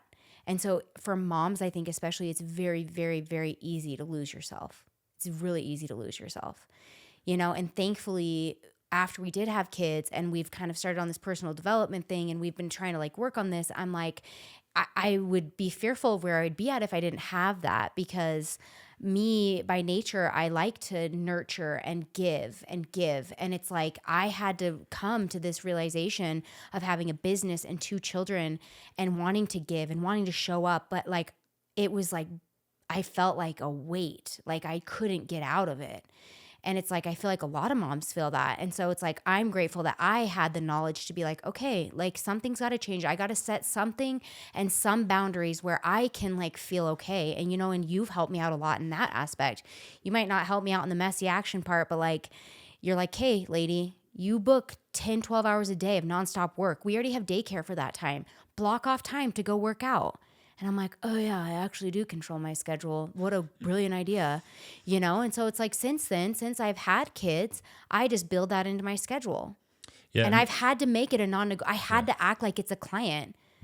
because I'm like, I don't take the time for myself. And I know that about myself. So thankfully I had you to be like, you need to do this. Well, and it's funny, and this is probably worth talking about because this might resonate with some people out there, but that conversation, how many times do we have that conversation? I mean, that was a repetitive conversation. We still have it. I still wish I had more time. But like for over a year, it was this thing where you're like, I just don't have time. And I was like, and I would always say it like you don't have time not to. Right. But I was like, I would add some satire and some sarcasm and be like, man, I'm like, God, who makes your schedule? Yeah. And it was this reminder, and she's like, yeah, Luke, but then I don't have room for that person that I wouldn't put there. And it was this zooming out and realizing, I'm like, your next available spot for your client is your next available spot. Yeah. They don't know that. They don't know that. And it doesn't matter. And even if they did know that, and if that bothered them, that, oh, I can't put you there because that's scheduled for me, then fuck them. Yeah. But for you, it was interesting because I think I've struggled more like early in our relationship with scarcity than you did. Mm-hmm. But for you, like that was an intense moment of scarcity for you where you're like, well, because you looked at it as like, well, look how much money I can make doing a double color in that time slot instead of working out. Mm-hmm. And I'm like, you will make more money. And what's so funny is honestly, my income it's been steady, Eddie. Yeah, I take more breaks and more time off, and it's still the same. Changed. Yeah. And I believe and that. I still get all the same people in. Exactly. And it's still like somehow it still works out. So I'm like, if you take the time and you value yourself enough to invest into yourself, and in this case, where if you make your own schedule, like put it in like you would a client, put it in like you would a meeting, lunch break. Take your lunch break if you don't have the freedom to do that. But it has to be scheduled in, because otherwise, if it's just out there floating, it'll just never happen, and then it creates this weird self-resentment thing. And then, to your point earlier, you could hold resentment to your spouse because if they're making the time and you're not. Yeah, and like I was to that point. I was almost to the point where like I was watching stories on Instagram, and I'm like, oh. The frick? Why does she have so much time to go to the gym? Like, it annoyed me. I'm like, why are you at the gym in the middle of the day? You know what I mean? And I was like, oh, wait a minute. Let's step back. I'm actually not mad at this person. I'm just mad at the fact that I didn't take the time to do that. Like, I wish I could do that. And then I'm like, oh, wait, I can do that. Mm-hmm. You know, but it took me getting lost in motherhood and getting bombarded with all of that. And thankfully, a spouse that recognized that as well, and me voicing my frustration of, I need to do this. And it might not look like fitness for everybody. It might not look like weightlifting for everybody, but like find what fills your cup that you have to have in your routine to fill your cup. Yep. Like mine, I knew I was a better mom and I was nicer. I was like, by the weekend, I felt good. I felt like I was like ready to take on all the extra stress of not work and kids and family because I had that time for myself. Yep. Absolutely. So with kids, anything else that's on your radar with kids that we need to let the people know about? We got off on that rabbit hole of back into self-investment, but the idea there, right, is like, and in doing so, you're going to show up better for the people that you love and that you care about the most. Yeah. If I work on me, I'm a better husband for you. If I work on me, I'm a better father for my children. Yeah. And I know the feeling, and someone listening to this might be in that spot where it feels like you don't have the time and you don't have the luxury to do it, but I'm telling you, you can't afford not to. Yeah. So it's even like the plug with that. At the mastermind, you know, they're like, we get it. They have kids. Everyone was there that was speaking except one other couple had kids. And it's like, take the time to date. Like looking back, they're not going to be like, Mom missed my soccer game when I was in kindergarten for that 30 minutes because they chose to go on a date. Like, they're not going to remember that. But they are going to remember us, like, taking the time. Hey, how cool. My cousin watched me every single week because my parents chose to go on a date, you know? Well, and it's setting that model to follow, right? Yeah. And we don't miss the kids' stuff, right? Because that's the beauty of being entrepreneurs. You have a little bit more freedom to run your own schedule. You have less time, honestly. And I actually talked to someone the other day about this. I'm like, if you're going into business or entrepreneurship because you want more time, then you're mistaken. Yeah. You will have less time. It's always. But you will have more control over schedule. So it's this weird double-edged sword. You won't have more time, but you'll have more control of it potentially. Mm-hmm. So we try to not miss stuff with the kids, right? We try to be present there. But the point we're making is take that time and set that model, because that's what I want to be the memory is like, man, I remember no matter what, Mom and Dad like went on a date. Yeah. And it's like, hard for us. I have that memory. Yeah, you have that memory. And it's hard for us because we're so busy, because we both work these long hours. We don't see our kids maybe as much as a family where they just they have They're careers. done at 5. Yeah, and they're eating dinner. They can leave work at work and do that, which is great. But we maybe don't see our kids as much. And so for us, we're like, well, we want to see our kids. So it feels counterintuitive to take 2 additional hours away from them. But in doing so, we're setting a model. So as much as we're doing it for us, we're kind of doing it for them. Right. Is the way and that, the time that I that we view do spend with them, like I feel like we really try to like do things with them, like try to be intentional, and right? be present with them. Yeah. So kids are rad. And what I have found is that kids having children and procreating they teach me more than I teach them. Yeah. Like 100%. Yeah. They have a wonderful way of helping you know what really matters. Yeah. They have a way of like bringing back honesty, forgiveness, just love, and just like what like being human is really about. Yeah. And so having kids is a special opportunity if you so choose, if you're able to, all of those variables. I respect people that choose not to, but I think they're missing out on a couple portions of life that otherwise could really help them blossom in their own. Yeah. So Agreed. kids are rad. Kids are rad. Shout out to Xena and Flex. So we've talked a little bit about dating your spouse. And one of the things that I want to talk about that I feel like we do well is we work to take very intentional time away from our lives and from our said children. Yep. And all of that. And so for us, Vegas is a frequent getaway for us. Yep. People are like, why y'all go to Vegas so much? We go like 3-4 times a year.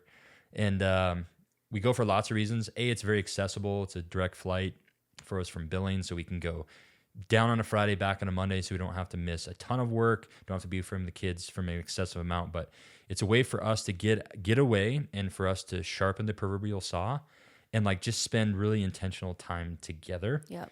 And so I just wanted to touch on that briefly of like taking the opportunity to be intentional and remove yourself from your normal environment, your normal atmosphere to be with that person. So what can you speak on intentional time and dating your spouse? I mean, I think it's super important. And I feel like I've had a lot of clients through the years that like honestly haven't even been on a trip since they've had kids, and they're like 10, 11, 12. And I'm like, what? Yeah. Like every time we come back from one of those trips, I'm like, yeah, fuck yeah.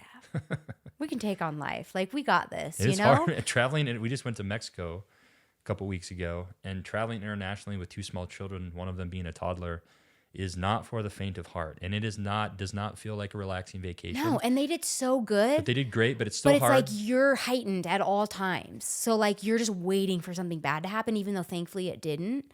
It all went pretty well, but it's work. But you know what? It's like it's creating memories, and it's a cool opportunity, and there's growth there for us, and it's just it's cool to be able to do. But for us, like outside of taking trips with the kids, I guess what I'm tuning in more here is like where it's just you, like Just us. you and your spouse. Well, it just like brings us back to the root of like why we're together. You know what I mean? Like our dating life and like, and when we leave, we don't even talk to our kids because it gives them more anxiety talking to us, and they don't like that. So we just kind of let them be. We get updates, but like we don't talk to them. So it truly is like we get a full night's rest. We get to like spend time with just each other. We get to choose the activity. It's not based around a kid thing. It's like, You get to eat a hot meal. yeah, we get to eat a hot meal. Like, it's amazing. When you you don't have have to kids- stop mid-meal to take someone to the bathroom. Yeah, when you have kids, you get used to just eating cold meals, and like I can just like wolf my food down. So a lot of times at restaurants, if we're out to eat with the kids, if one needing a lot of attention, like I will smash and inhale my food, and then I'll take over the kids so Abby can eat in peace, or vice versa. Like I'll let her eat first because I don't care if I eat cold food, and I'll handle it. And so it's this constant divide and conquer. So it's nice to go and just be present. Yeah, it's just to sit. It's a good cup filler, and it's like even if you don't think you have the time or you don't have a babysitter, like find the time, find the sitter, like someone I'm sure in your life in your circle is willing to watch your children for even one night. Exactly. Like it's just worth it. There's a way, yeah. And so look at that and figure it out and be like, well, if it's a money thing, like there's a way. And honestly, you don't even have to go far. Like you don't have to go to Vegas and spend $10,000 in a weekend. Like, Right. not that we do that, but like, listen. but like, go to 30 minutes away, for hell's sakes. It Yeah. doesn't even matter. Go to Billings, go to your next city that's closest to you. Just get away and like spend the intentional time with your spouse. Yeah. Like for me, they're so valuable. I anxiously await our next opportunity for us to get away and be together and take a trip. And I'm very grateful for that, because you get a lot of insights on some marriages of people that sit in your chair. I've gotten a lot of insights over the years with clients that I work with and things like that. And more often than not, I just leave most of my days learning what I learn about people, being very grateful for my wife, being very grateful for the marriage that I have. Same. I mean, it circles back on marry your best friend. Like, oh, I'm sorry that you actually want to avoid your husband. Like, I actually like want to spend time with him. Like, I look forward to spending time with him. I hope on the weekends we don't have plans so we can hang out, you know? Yeah. And, and by no means is our marriage perfect. In the areas where it falls short, usually I feel like it's me. But it's work. Marriage is work. I think people are remiss if they think it's going to be easy. Yeah, it's not easy. Even if you were raised in the same town and you're the same religion or all those things, you're still kind of taking two people from two different cultures, because of how each person was raised was so different. And then you're morphing that together and building a life. And so it's not going to be easy. It's going to be challenging. And I just think investing into yourself, when we decided to have kids, that brought up some things from the depth of my soul, from my past and my youth and things that happened to me. And it put me on a really intense kind of dark downward spiral in my life. And it put me in a spot where I was kind of subconsciously leading towards things and decisions that I can now look at and see that I was like, in some ways, self-sabotaging all the good in my life, because I didn't feel deserving of it and felt that I had too many shortcomings to have a woman like I have and deserve happiness and joy and all of these things. And fortunately, in the midst of that, I had enough clarity to realize that I needed some help, and I didn't have all the skills and tools that I needed to navigate through that. And I chose to go to counseling. I've talked about that on my podcast before, that sitting on the couch of tears for 5 years or better is some of the best time and money I've ever spent. And it was me working through my stuff, but in a sense for you, right? Doing it for me so that I could show up and that I could get on the other side of that. And I could be like, no, like I do deserve joy and happiness. And I love this woman that I'm with. And and because of that, I need to make sure that I'm the man that I need to be for her, and the man that she deserves, and that our future children that we're trying to have now. And so marriage isn't easy. And I think being vulnerable enough to realize the things that you need to work on and take that extreme ownership in your life and work through those things so that you can show up. Yeah. And that you can be who you need to be and build that life together. Last little thing here, Abby, and we'll wrap it up.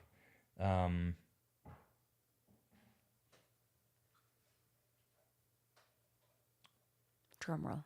Let's combine the last two. Okay. I don't know how connected they are, but We can connect them. It's fine. we'll connect them. I think we'd be remiss if we didn't talk about the physical side of it and the importance of a good sex life. We've talked about it already in a couple avenues. One is that that's not the only thing. And I think people focus on that. It's easy to focus on that when you're first dating and you're first together and there's all this like hot fire, but then again, you start getting into kids and things like that. And there's going to be times where like that is not top priority. Yeah. However, still an important priority. Yep. Agreed? Agreed. And so I think doing the things that help that stay relevant is important. Yeah. And I think that comes into the date your wives, date your husbands, like do the things you did when you were dating. Right. Because that's what blows me away is that I see these, like, honestly, like our peers, people that are in their mid to late 30s that have a career, have a business, have kids. And I look at them I'm not shaming them. I'm not talking shit, but I'm like, line me up against the wall with 10 of my peers that again have family, business, career, all of that. Put us against the wall in our underwear, and how many of them have a physique like me? Right. Not many. And I'm again, you don't have to be a bodybuilder, you don't have to do all these things, but like, what's this vicious like slope we're on and this horrible mentality of like we stop caring.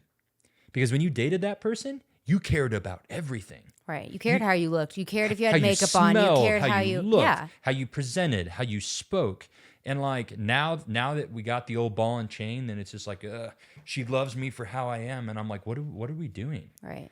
Because you're not investing into you. You're not being your best self. And therefore, I have to imagine in those situations that the sex life and the physical attraction wanes. Well, and that's where you get goes away. the 7-year itch. Like, that's usually the breaking point where, like, you're comfortable, you've settled into life, you've got your career, and you've kind of just, bleh.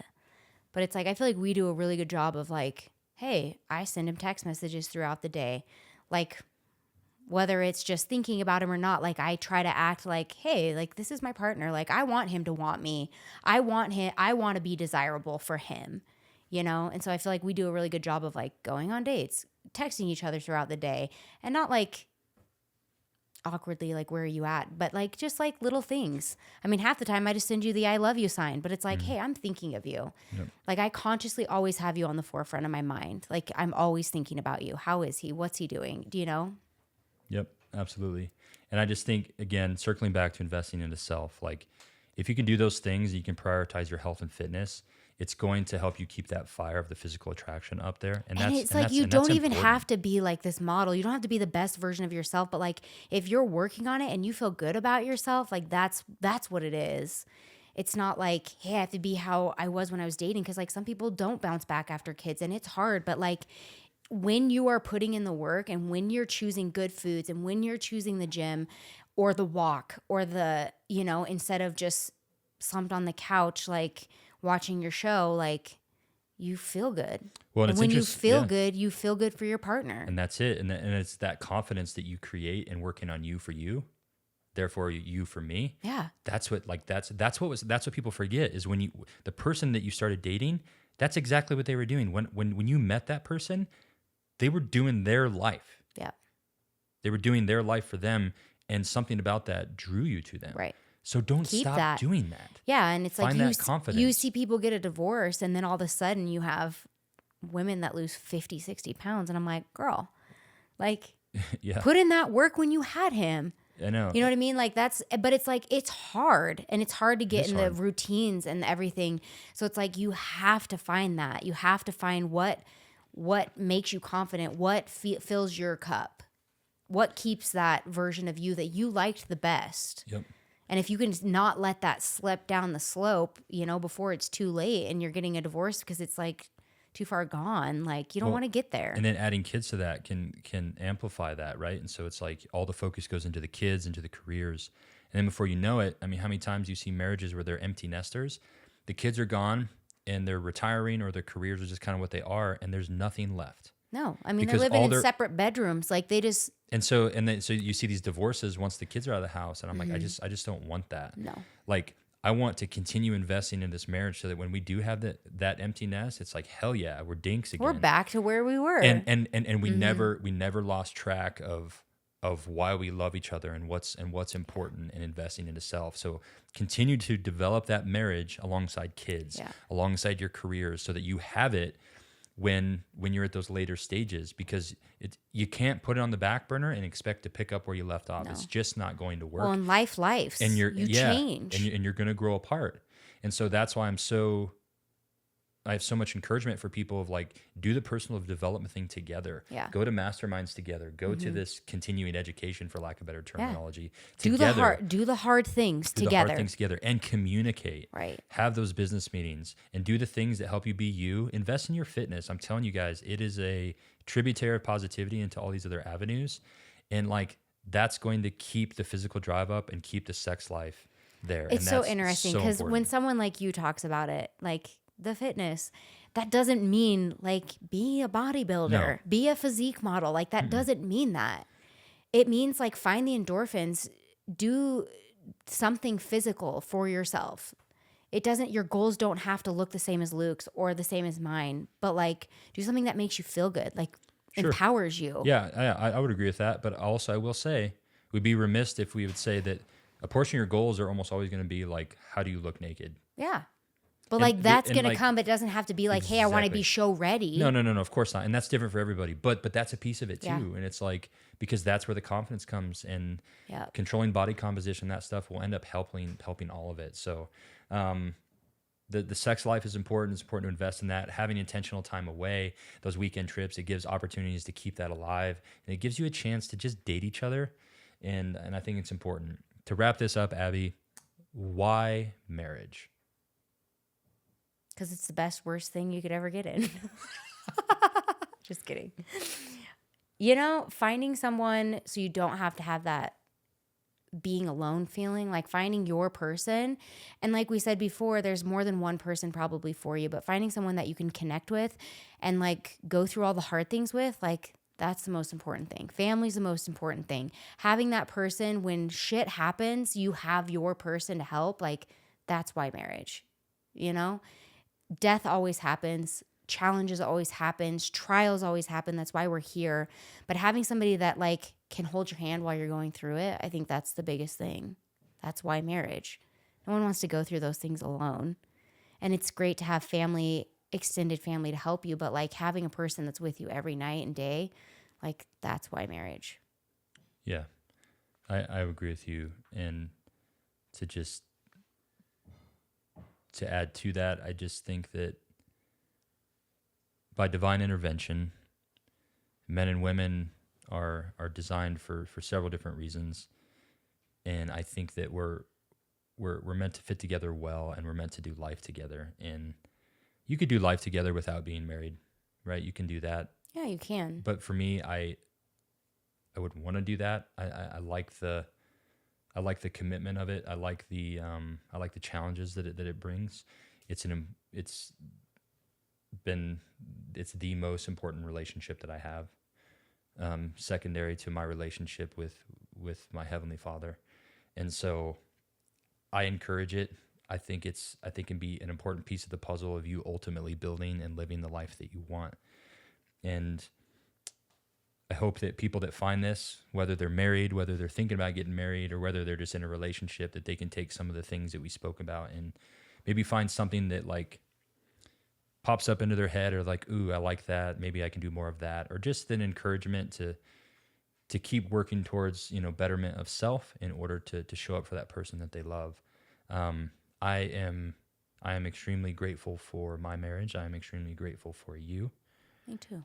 I am grateful that I chose you. I'm grateful that you stuck around for 7 years. Me too. And I love you very much. Thank you for being my guest today. You're welcome. On this podcast. Thanks for having me. I think we'll have to probably do this again.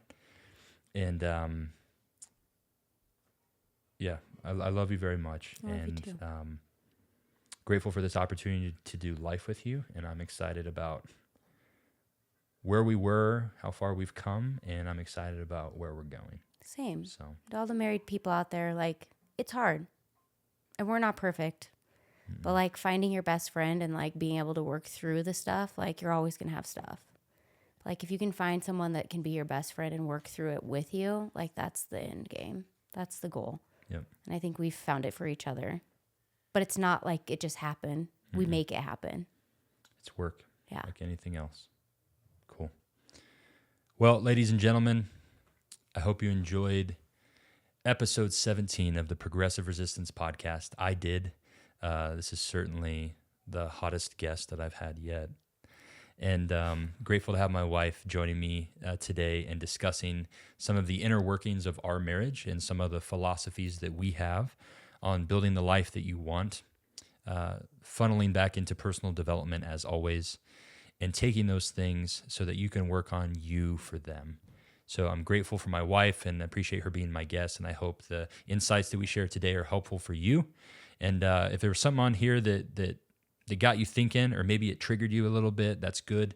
And man, share this with people that you think might benefit from it as well. So like, subscribe, share. I appreciate you guys so much. And don't forget, build the better you.